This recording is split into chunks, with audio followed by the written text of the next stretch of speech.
Bonjour mon frère, ma sœur, je suis dans la joie de partager avec toi la graine de semence de ce matin que nous trouvons dans trois passages. D'abord dans le livre de 1 Samuel chapitre 4 versets 10 à 12. La parole de Dieu dit: Les Philistins livrèrent bataille et Israël fut battu. Chacun s'enfuit dans sa tente. La défaite fut très grande et il tomba d'Israël 30 000 hommes de pied. L'arche de Dieu fut prise, et les deux fils d'Élie, Ophni et Phiné, moururent. Un homme de Benjamin accourut du champ de bataille et vint à Silo, le même jour, les vêtements déchirés et la tête couverte. Au nom de Jésus. Amen. Ensuite, nous trouvons le deuxième passage dans le livre de 1 Samuel chapitre 6, versets 6 et 8. La parole de Dieu dit: Pourquoi endurciriez-vous votre cœur comme les Égyptiens et Pharaon ont endurci leur cœur?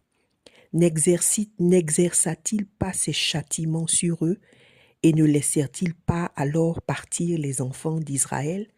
Vous prendrez l'arche de l'Éternel et vous la mettrez sur le char. Vous placerez à côté d'elle dans un coffre les objets d'or que vous donnez à l'Éternel en offrande pour le péché. Puis vous la renverrez et elle partira. Amen. Et enfin, le troisième passage dans le livre de Jean, chapitre 10, verset 10. Et la parole de Dieu dit: Le voleur ne vient que pour dérober, égorger et détruire. Moi, je suis venu afin que les brebis aient la vie et qu'elles soient dans l'abondance. Alléluia. Amen. Mon frère, ma sœur, nous commençons par le dernier passage que nous avons lu, où la parole de Dieu nous dit, où Jésus-Christ avertit ses enfants et leur dit que le voleur vient pour voler, en parlant du diable, il vient pour égorger et il vient pour détruire. Voici les spécialités du diable. Qu'il le fasse directement ou indirectement, ce qu'il fait, c'est de voler, c'est d'égorger et c'est de détruire. Amen. Et le Seigneur nous a donné cet avertissement lorsqu'il parlait de la bergerie, ce très beau, bel exemple qu'il nous a donné pour matérialiser un peu la manière dont le diable vole. Bien que la bergerie soit clôturée, soit dans un enclos, et que les bergers soient là, et que le berger Jésus-Christ lui-même est là, le diable n'a pas peur. Il vient et il essaie toujours de voler, de différentes manières, soit directement, soit indirectement. Des fois, il saute la clôture, des fois, il rentre, il vole. Qu'est-ce que le diable vole? Regardons un peu l'histoire de la parole de Dieu. Le diable vole des personnes. Qu'en parlant par exemple des brebis, il les prend en otage. Amen. Particulièrement ceux qui ont une destinée précise et précieuse, en pensant les empêcher de vivre leur destinée. Lorsqu'il rentre dans la bergerie, il va pas aller vers les brebis chétives, les brebis bizarres, il va aller vers les brebis qui ont de la valeur, les brebis qui sont particulièrement chéries par le berger. Amen. Donc, il vole les personnes. Par exemple, vous pouvez voir comment il a volé Paul lorsqu'il a emmené des enfants de Dieu en prison, par exemple, comme Paul. Physiquement, il enlève l'enfant de Dieu de sa vie de tous les jours et il s'en va le mettre dans un endroit fermé en pensant court-circuiter et avorter la destinée de l'élu. Alléluia. On a vu aussi qu'il a volé Joseph. Et il l'a envoyé en Égypte d'une certaine façon en le vendant. Donc physiquement, il est passé par des personnes qui sont venues acheter Joseph. Il est passé par des proches de Joseph, des frères de Joseph qui sont venus et qui ont vendu leurs frères. Donc il passe par des personnes proches pour voler. Amen. Nous avons vu comment Pharaon et les Égyptiens ont volé Israël en les rendant esclaves. Donc souvent le diable, en rendant les enfants de Dieu esclaves parce qu'il a la domination sur eux, il les maintient dans un esclavage, que ce soit physique, que ce soit un esclavage du péché. Et ainsi, il vole ces personnes-là du royaume de Dieu, il les enlève, amen, de la présence de Dieu et de leur destinée. Nous avons vu aussi comment il est passé par Laban, l'oncle de Jacob, pour voler Jacob. Amen. Jacob est resté 20 ans chez Laban par qui le diable est passé pour voler, pour dépouiller Jacob de ses biens physiquement et spirituellement. Donc le diable est un voleur. Nous avons même vu comment il vole des enfants. Il a volé les enfants d'Israël en tuant les bébés qui naissaient dès qu'ils sortaient du ventre de leur mère. C'est comme ça que l'Éternel a préservé le bébé Moïse. Il a volé quand il a fait tuer les enfants de Rachel par Hérode. Cette femme-là qui a pleuré tous ses enfants, petits 10 enfants de 1 à 3 ans qui ont été tués, assassinés. Nous avons même vu comment spirituellement, souvent par la sorcellerie, souvent par les jugements, par les critiques, par la haine, il a volé entre griffes les enfants de Tamar qui n'étaient pas encore nés. Amen. Comment est-ce que lorsque Tamar est devenue veuve, son beau-père l'a chassée d'une certaine façon de la maison de telle sorte que, en fait, les enfants avaient été volés parce qu'elle ne pouvait pas faire d'enfants. Et comment le Seigneur a utilisé Tamar pour s'assurer que ses enfants la revenaient à la vie et qu'elle accouchait des enfants qui sont d'ailleurs devenus des ancêtres dans la lignée du Seigneur Jésus-Christ. Donc nous avons vu comment le diable vole les enfants. Il vole les enfants, il vole les personnes en espérant les détourner de leur destinée, surtout les élus, ceux qui ont une alliance et qui ont une mission. Le diable vole également des choses qui ne lui appartiennent pas. C'est sa spécialité. Il vole des choses qui ne lui appartiennent pas pour déstabiliser et pour compromettre la vie de ceux à qui il les vole. On l'a vu voler des territoires. Par exemple, quand Abraham puisait et creusait des puits, il venait, les ennemis de diable passaient par des gens pour venir boucher les puits ou souvent pour venir s'accaparer de ces puits-là et faisant croire que ce sont leurs puits. On a vu comment il a volé des biens. Alléluia. Comment il est passé par certains individus comme Akan pour aller voler ce qui appartenait à l'Éternel et le cacher dans sa tente, ou bien Judas qui puisait dans la bourse des dons que le Seigneur Jésus-Christ recevait. Comment il a volé. Alléluia. Nous avons même vu comment le diable est passé par des gens qui ont utilisé la duplicité. Ils se sont habillés pour faire croire qu'ils venaient de très loin. Ils sont allés vers Josué pour faire croire qu'ils n'étaient pas des ennemis. Et de cette manière-là, Josué a fait la promesse de ne pas les tuer. Donc, ils ont volé d'une certaine façon quelque chose qui a pas, et leur territoire n'a pas pu vraiment être complètement conquis. Amen. Donc le diable utilise la duplicité, il utilise des personnes, il utilise des pièges, des stratégies pour voler des choses ou pour voler des personnes. Nous avons également vu comment le diable vole des atouts, des destinées.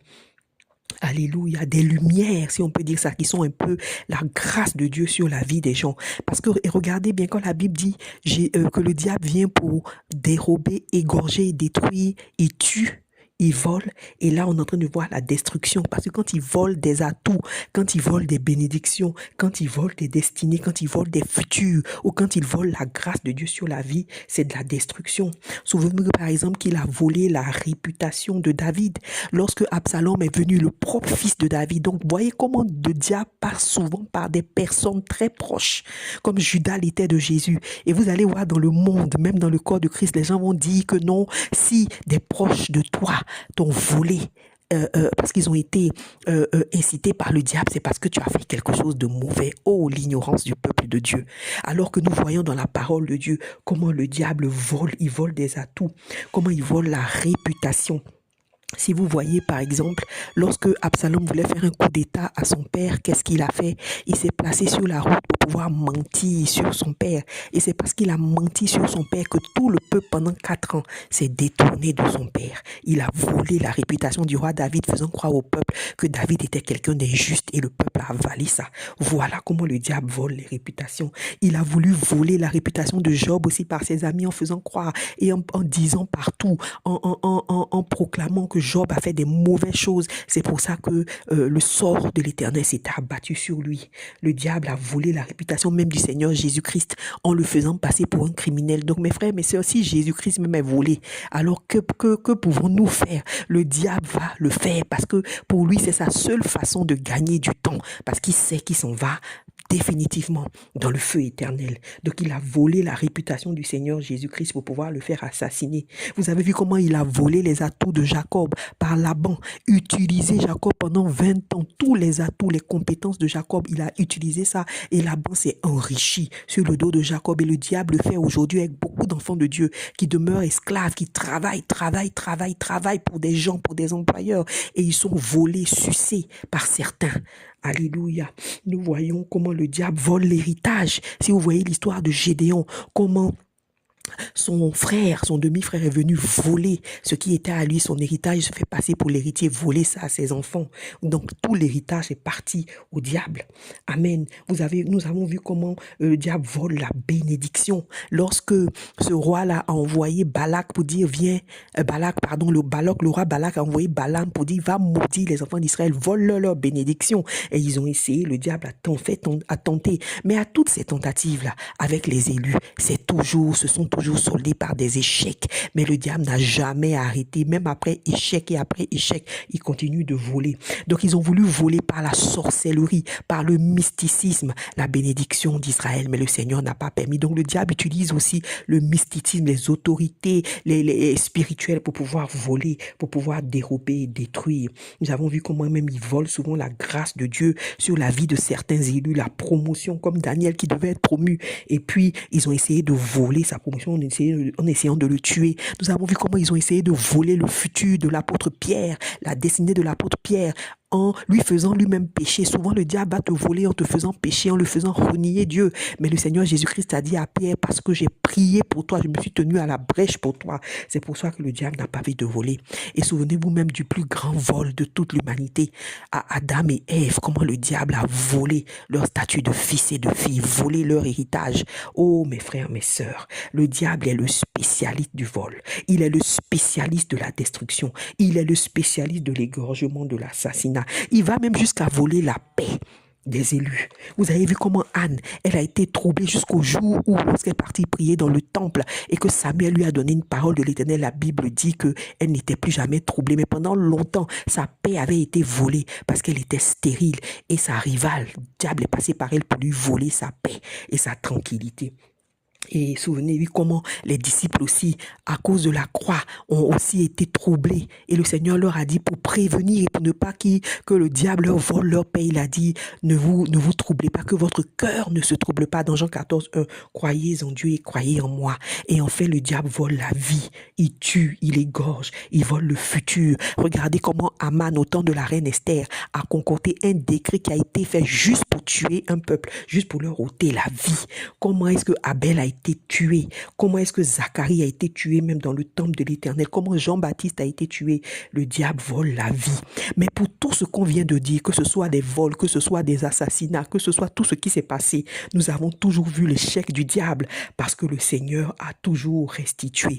Alléluia. Et c'est pour ça Jean 10, verset 10 dit que le diable vient pour voler, égorger et détruire. C'est vrai, mes frères, mes sœurs, mais le Seigneur Jésus-Christ vient afin que les brebis aient la vie et qu'elles soient dans l'abondance, mon frère. Donc, quand le Seigneur Jésus vient, il redonne la vie qui est volée et il ajoute à la vie l'abondance. Alléluia. Et en fait, regardez ce verset-là bien, avec beaucoup d'attention. Le verset dit que le Seigneur Jésus-Christ vient après le vol. Il vient après, et quand il vient après que le vol ait eu lieu, après que la tentative d'égorger ait eu lieu, c'est là qu'il arrive pour redonner la vie. Le Seigneur ne nous a pas dit que le diable ne nous volera pas et qu'il l'empêchera de nous détruire, de nous égorger, mais il ne réussira pas. C'est ce que Jésus-Christ dit, et que s'il le fait, c'est pas la peine de t'inquiéter parce que lui, il vient pour non seulement te rendre ce qui t'a été volé, mais pour ajouter à cela l'abondance. Alléluia. Donc pour les élus de Dieu, il ne s'agit pas de vol. Il ne s'agit pas de vol, mais il s'agit plutôt d'accomplissement du plan de Dieu, comme nous l'avons vu dans la vie de tous les élus. Après que le diable les a volés, on a vu en fait que c'était la trajectoire de leur positionnement stratégique à leur place dans le royaume de Dieu. Parce que Dieu laisse voler. Il laisse voler, il laisse faire. Pourquoi il laisse faire? Parce qu'il veut restituer en grand. Comme le Seigneur Jésus-Christ l'a dit dans Jean 10, il veut restituer avec la vie et il veut ajouter un goisseau dessus. Et parce qu'il veut te restituer avec beaucoup de choses, il doit te laisser être volé. Comme ça justifie qu'il te bénisse au-delà de la normale et qu'il te bénisse plus que les autres parce que tu as vécu, parce que tu as été victime de vol. Alléluia. Donc, tous ces élus du Seigneur, regardez-les un à un, tout ce qu'on a cité, ils ont reçu plus que ce qui a été volé, ils ont été rétablis, restitués, restaurés, et leur situation plus tard, après le vol, après la tentative d'égorgement, a été beaucoup plus glorieuse, alléluia, qu'avant. Amen. Donc, lorsque le diable te vole quelque chose, mon frère et ma sœur, si tu es un élu de Dieu, et un élu de Dieu, c'est quelqu'un qui est choisi par le Seigneur avant la fondation du monde. C'est quelqu'un que Dieu a choisi, mis à part, et qui a accepté l'appel du Seigneur. Parce que la Bible dit qu'il y a beaucoup d'appelés, mais il y a peu d'élus. Donc, il appelle beaucoup, mais ceux qui répondent oui à son appel et qui se mettent en alliance avec lui, qui veillent sur leur alliance, alléluia. Ceux vraiment qui sont en alliance avec le Seigneur et qui obéissent obéissent au contrat, à cette alliance-là, ceux-là sont les élus de Dieu.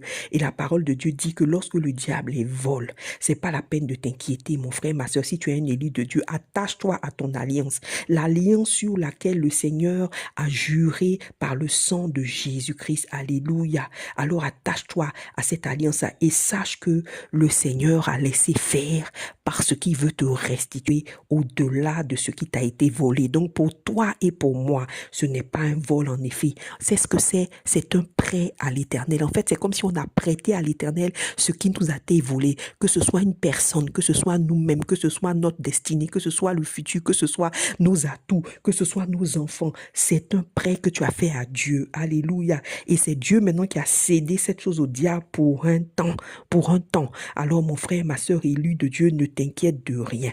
Tu retrouveras cette chose qui t'a été volée ou cette personne qui t'a été volée. Car tiens-toi bien. J'ai une nouvelle pour toi qui nous a été donnée dans les 2 autres versets qu'on a lus. Dieu lui-même a laissé le diable voler. Alléluia. Dieu lui-même a laissé le diable voler. Quand Akan a volé à Aïe, amen, Dieu a laissé Akan le voler. Mais après, qu'est-ce qu'il a fait? Il a tué Akan. Il a réglé le problème et il a restitué à Israël tout ce que Akan avait volé. Mais dans le cas de lui-même, la présence de Dieu, l'arche de l'alliance, mes frères, mes sœurs, a été volée. Le Seigneur a laissé l'arche de l'alliance être volée. Mais dans le cas de l'arche de l'alliance, le Seigneur a laissé. Les gens, ils ont volé l'arche de l'alliance. Ils ont donné une défaite à Israël. Ils ont tué 30 000 hommes. C'est pour ça que le verset que nous avons lu, c'était comme une calamité en Israël, une tragédie. On ne comprenait pas. Parce que c'est cette même arche-là, qui était dans le lieu très saint, et quand les gens s'approchaient de cette arche-là, même ils mouraient, même des gens qui étaient proches de Dieu, comme les enfants de Aaron, que Dieu a tués. Amen. Donc l'arche était la présence de Dieu sur terre. Elle était glorieuse et elle était crainte. Le Seigneur a laissé l'arche. Les gens sont venus. Ils ont tué le peuple. Les Philistins, ils ont pris l'arche, ils ont transporté l'arche, ils sont partis avec pour aller mettre ça dans le temple de leurs idoles, parce qu'ils voulaient se moquer de Dieu, dire à Dieu, on t'a volé. Le Seigneur a laissé faire, mes frères et mes sœurs, parce que vous et moi, nous savons que l'Éternel n'a juste qu'à claquer un doigt, et puis personne ne peut le voler. Alléluia, pas plus même que les êtres humains. Tous les êtres même divins dans le monde entier, prenez-les, tous ceux qui sont dans les mers, au-dessous des mers, dans les cieux, partout. Personne, aucun être divin ne peut voler Dieu. À plus forte raison, les êtres humains. Mais le Seigneur a laissé l'arche de l'alliance être volée. Il a laissé l'arche de l'alliance être volée.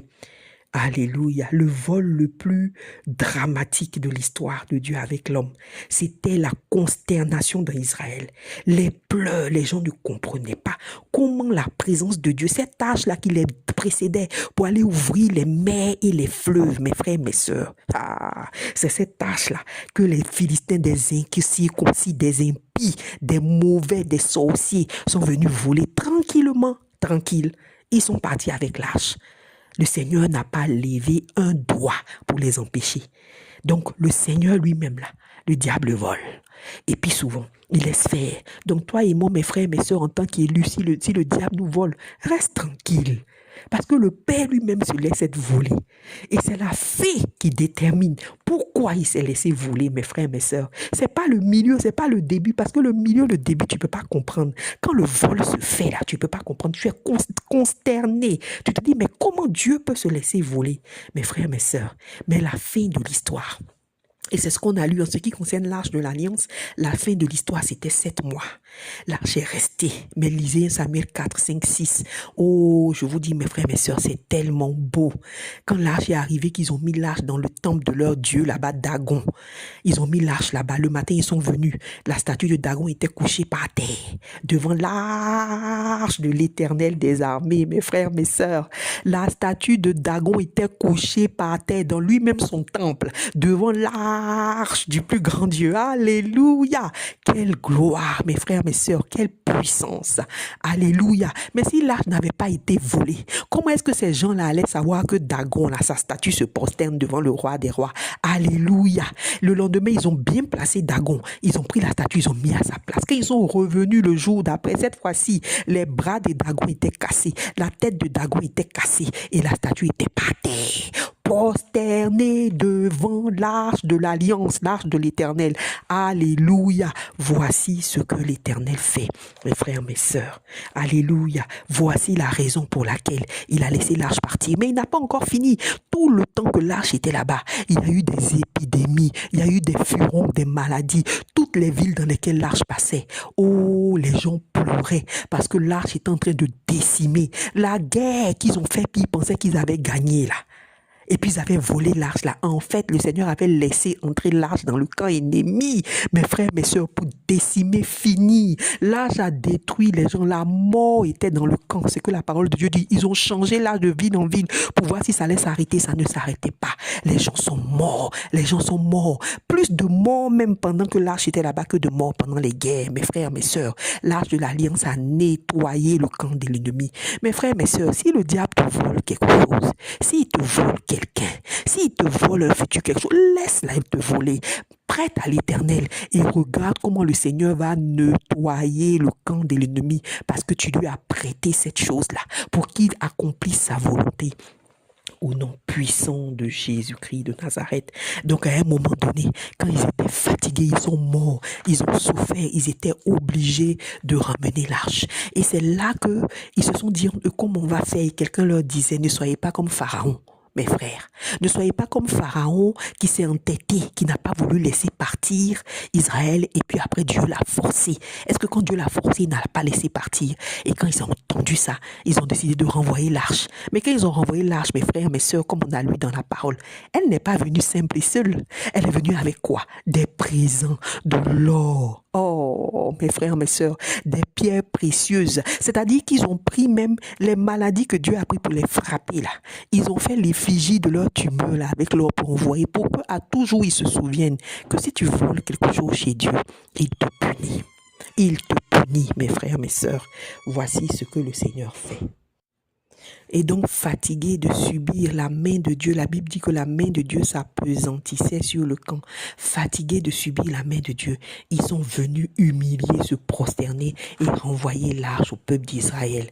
Mon frère, ma sœur, le Seigneur m'envoie te dire aujourd'hui que si tu as été volé, si le diable a voulu te prendre quelque chose, sois tranquille, ne stresse pas, ne te pose pas de questions. Sache que cette chose-là ou cette personne que le diable t'a volé, le Seigneur est en train de l'utiliser pour nettoyer le camp de l'ennemi, pour décimer tes adversaires. Parce qu'en fait, la raison, c'est qu'ils veulent te donner de la paix pour que tu puisses faire ton ministère. Je vous dis, mes frères, mes sœurs, après que les Philistins aient renvoyé l'arche, là, la Bible dit que pendant plus de 20 ans, Israël était en paix.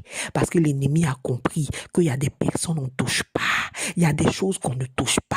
Tu peux tout voler, mais il y a des choses et des personnes qu'on ne touche pas. Alléluia. Si tu es un élu et que tu marches avec Dieu, tu serres l'alliance du Seigneur dans ton cœur, mon frère, ma sœur, par le sang de Jésus. Le diable ne pourra pas garder ce qu'il t'a volé éternellement. Mais le jour où l'arche aura fini de faire son œuvre dans le camp de l'ennemi, ce jour-là, elle va te revenir. L'ennemi sera forcé. Mais sache que Pharaon reste Pharaon. Les Philistins restent les Philistins. Laban reste Laban. Tous les gens qui sont les adversaires de l'Éternel, ils restent des adversaires.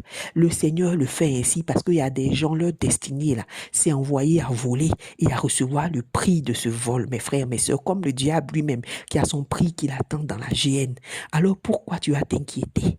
Quand ta chose, quand la personne que tu es ou la personne que tu as est dans les mains là-bas de l'ennemi, tu penses que la personne est dans les mains de l'ennemi, tu penses que la chose est dans les mains de l'ennemi, mais non, en fait, elle est dans les mains de l'Éternel, mes frères, mes sœurs. Il a gardé ça pour toi et il a pris ça pour accomplir sa volonté. Alors c'est un privilège pour toi que le Seigneur ait choisi quelque chose qu'il t'a donné. Alléluia, pour accomplir sa volonté. Alors élève le Seigneur et ne stresse pas. Il faut que ta foi soit solide par la connaissance que le Seigneur te révèle aujourd'hui, que en fait ta chose n'est pas volée, mais tu l'as prêtée à Dieu pour le royaume. Souvenez-vous de Moïse, mes frères, mes sœurs, de la foi de Moïse, lorsqu'il est allé chercher le peuple d'Israël en Égypte et qu'il parlait à Pharaon. Est-ce que vous vous rendez compte que, je ne sais pas combien de temps ça a pris à Moïse, mais est-ce que vous vous rendez compte que pendant combien de temps Pharaon disait non, je ne vais pas laisser sortir? les enfants. Il va, il vient, il dit non. Il va, il vient, il dit non. Il va, il vient, il dit non. Il va, il vient, il dit non. Il l'a fait pendant longtemps, mais Moïse était là, il avait la foi. Est-ce que vous vous rendez compte, quelque chose qui vous a été volé ou quelque chose qui vous a été usurpé par le diable, que ce soit une personne, que ce soit une chose, que ce soit vos atouts, quoi que ce soit. Et puis vous-même, vous voyez dans le physique que c'est pas possible que vous retrouviez ça. Quel que soit ce qui, parce que vous voyez que la personne qui a volé là ne va pas vous donner. Vous voyez les choses se passer. Souvent même l'ennemi vous nargue avec ça. Il vous nargue pour vous dire que vous n'allez jamais recevoir comme Pharaon faisait. Mais laissez. Amen. Comme la foi de Moïse, soyez tranquille. Moïse avait une foi extraordinaire. On appelle ça des foi bouleversantes, des foi transperçantes. Ce genre de foi-là, ce sont ce genre de foi qui ouvre les mers. Alléluia, la foi que Moïse avait. C'est ce genre de foi qui a ouvert les mers, mes frères, mes sœurs. Parce que c'est une foi solide qui ne bouge pas et qui sait que ce que Dieu a dit là, qui va restituer, il va restituer. Alléluia. Donc Pharaon n'a qu'à être puissant jusqu'à fatiguer. Dieu a dit, je ferai sortir les enfants d'Israël, ils sortiront. Ce genre de foi est tranquille. Quand ta chose est avec le diable, en griffe, en fait, elle est dans les mains de Dieu. Sois tranquille et ne te stresse pas, mon frère, ma soeur. Alléluia. Sois tranquille et ne te stresse pas. Et même si physiquement, tu vois les choses comme si tu ne vas jamais recevoir tes choses, sois tranquille. Il y a 2 versets qui m'ont marqué dans la parole avec lesquels je veux conclure. Romains chapitre 4, je pense le chapitre 3, verset 4, où la Bible dit que tout le monde n'a qu'à dire ce qu'il veut. Tout le monde est menteur sauf Dieu. C'est-à-dire que si Dieu t'a donné une parole, et puis le monde physique, tu vois que vraiment ce que Dieu t'a dit là, ce que le monde dit aujourd'hui est faux. C'est-à-dire que la vie que tu vis, les choses que tu vois contredisent ce que Dieu t'a dit. Sois tranquille, parce que c'est tout le monde qui ment, mais Dieu ne ment jamais. Donc c'est la situation qui est en train de mentir, c'est pas Dieu. Alléluia. J'aime beaucoup ce verset. Que tout le monde soit menteur sauf Dieu. Donc tu t'arrêtes sur la parole de Dieu et tu te dis, moi je crois en cette parole et je sais que le Seigneur va me restituer dans l'abondance au nom puissant de Jésus. Et il y a un autre verset dans le chapitre 49 d'Ésaïe que j'aime beaucoup aussi, et je vais le lire, où le Seigneur dit, il parle aux ennemis de Dieu, et il dit en fait que est-ce qu'on peut arracher un butin à l'ennemi? Verset 24, Ésaïe 49, 24. Le butin du puissant lui sera-t-il enlevé? Et la capture faite sur le juste échappera-t-elle? C'est-à-dire, Dieu est en train de poser la question, est-ce que vous pensez qu'un puissant, comme le diable qui a arraché quelque chose, qui a volé quelque chose, on peut lui arracher son butin? Normalement, non. Tu peux jamais arracher un butin, quelque chose qu'un puissant a volé. Mais le verset 25 dit, oui, dit l'Éternel, la capture du puissant lui sera enlevée et le butin du tyran lui échappera. Au nom de Jésus, il rajoute, je combattrai tes ennemis et je sauverai tes fils. Je ferai manger à tes oppresseurs leur propre chair et ils s'enivreront de leur sang comme du mou. Et toute chair saura que je suis l'Éternel, ton sauveur, ton rédempteur, le puissant de Jacob. Alléluia. Mes frères, mes sœurs, recevons cette parole aujourd'hui. Elle a été longue parce que le Seigneur veut que tu mettes dans ton cœur et dans ton âme qu'il va te restituer, que c'est parce qu'il voulait te restituer au-delà de la norme qu'il a laissé que tu sois volé. Alors c'est la saison de la victoire, c'est la saison de la restauration, c'est la saison de la restitution. Sois dans la joie parce que tout ce qui t'a été volé, tu le retrouves au nom puissant de Jésus. Amen.